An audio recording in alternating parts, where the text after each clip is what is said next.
साई सुदर्शन और यशस्वी जायसवाल ने वेस्टइंडीज को धोया। पहले ही दिन वेस्टइंडीज ने विकेट के लिए रोया। जी हां दोस्तों, भारत और वेस्टइंडीज दूसरा टेस्ट मैच पहला दिन स्टंप हो गया। पहला टेस्ट मैच में भारत 140 रन और एक पारी से वेस्टइंडीज को हराया था और दूसरे टेस्ट मैच में भी लगभग उसी दिशा में इंडियन टीम चल दी है। इंडिया और वेस्टइंडीज की टीमों में काफ़ी आकाश और पाताल का फर्क है, ये सबको पता है। लेकिन वेस्टइंडीज की टीम ने भी गेंदबाजी नो डाउट शुरू में बहुत अच्छी की थी, लेकिन भारतीय बल्लेबाजों की तारीफ करनी पड़ेगी जो कि बहुत अच्छा तरीके से उसके गेंदबाजों को झेला है, चाहे वो केएल राहुल हो और चाहे भारत के यशस्वी ओपनर जायसवाल हो। यशस्वी जायसवाल की आप जितनी तारीफ कर लीजिए उतनी कम है। इस पर बाद में आते हैं, पहले वेस्टइंडीज के इस टीम पर आते हैं कि कैसे वेस्टइंडीज की टीम एक समय हुआ करती थी जिनके गेंदबाजों से पूरी दुनिया की टीम डरा करती थी, चाहे वो ऑस्ट्रेलिया हो, चाहे वो श्रीलंका हो, चाहे वो साउथ अफ्रीका हो, इंग्लैंड हो या फिर इंडिया हो।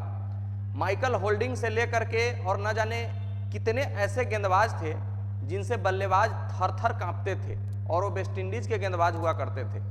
बल्लेबाज सर बिव रिचर्ड्स जिनके नामों की ख्याति होती थी, वो टीम थी वेस्टइंडीज। लगातार 2 बार वर्ल्ड कप का खिताब अपने नाम किया था जब शुरू हुआ था वर्ल्ड कप होना। तीसरी बार इंडियन टीम से हार गई थी, वो समय था वेस्टइंडीज। मैच के बीच में नियम चेंज करना पड़ा था आईसीसी को कि 1 ओवर में आप 2 से ज्यादा बाउंसर नहीं लगा सकते हैं। मुंह फूटने का डर रहता था खिलाड़ियों का, वो गेंदबाज था वेस्टइंडीज के।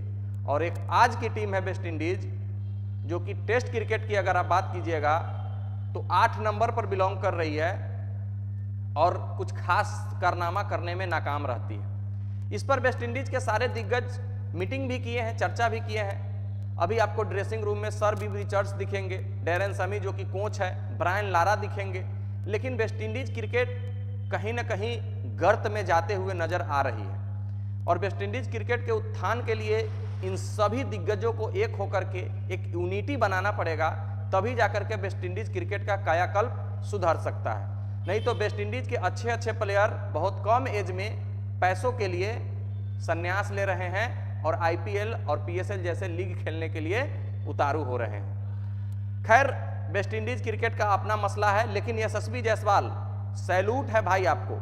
23 वर्ष की उम्र में 7 शतक जड़ दिए हैं टेस्ट क्रिकेट में और 5 शतक ऐसे हैं जिनमें 150 प्लस रन बनाए हैं, जिसमें 2 दोहरे शतक भी हैं और अभी भी इस मैच में 173 रनों पर नवाद है और शायद कल दोहरा शतक उनका लोडिंग है।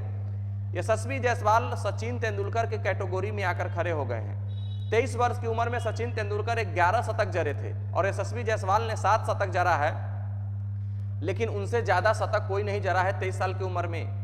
और छोटा मोटा शतक नहीं जड़ता है बंदा, डैडी 100, 181, 171, 151, 191 और नहीं तो 214, 209 ऐसे शतक जड़ता है। वेस्टइंडीज में जाकर के डेब्यू किया था, वहां शतक जड़ा।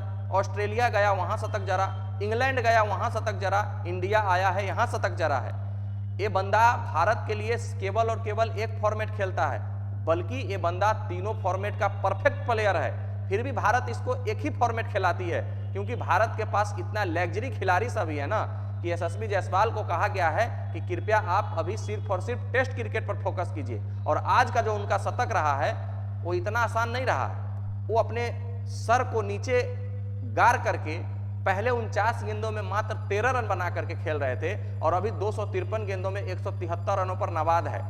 ऐसा नहीं है कि वेस्टइंडीज की गेंदबाजी शुरू में अच्छा नहीं हो रही थी, अच्छी हो रही थी, लेकिन उसको सम्मान दिया है। और टेस्ट क्रिकेट में कहा जाता है ना, या किसी भी क्रिकेट में कहा जाता है कि पहला आधा घंटा आप गेंदबाजों को दे दीजिए, उसके बाद गेंदबाज आपको देते रहेंगे, देते रहेंगे, देते रहेंगे, पूरा दिन मारते रहिए।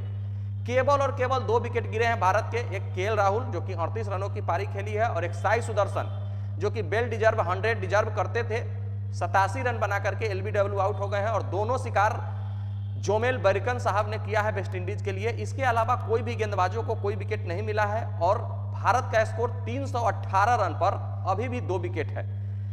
सबसे बड़ी बात, जब आज टॉस हुआ तो शुभमन गिल ने अपने कैरियर का पहला टॉस जीता टेस्ट क्रिकेट में। हाँ, जब से शुभमन गिल कप्तान बने हैं तब से टॉस अभी तक नहीं जीते थे। 5 टेस्ट मैच इंग्लैंड में खेले, इंग्लैंड में 5 टॉस हार गए।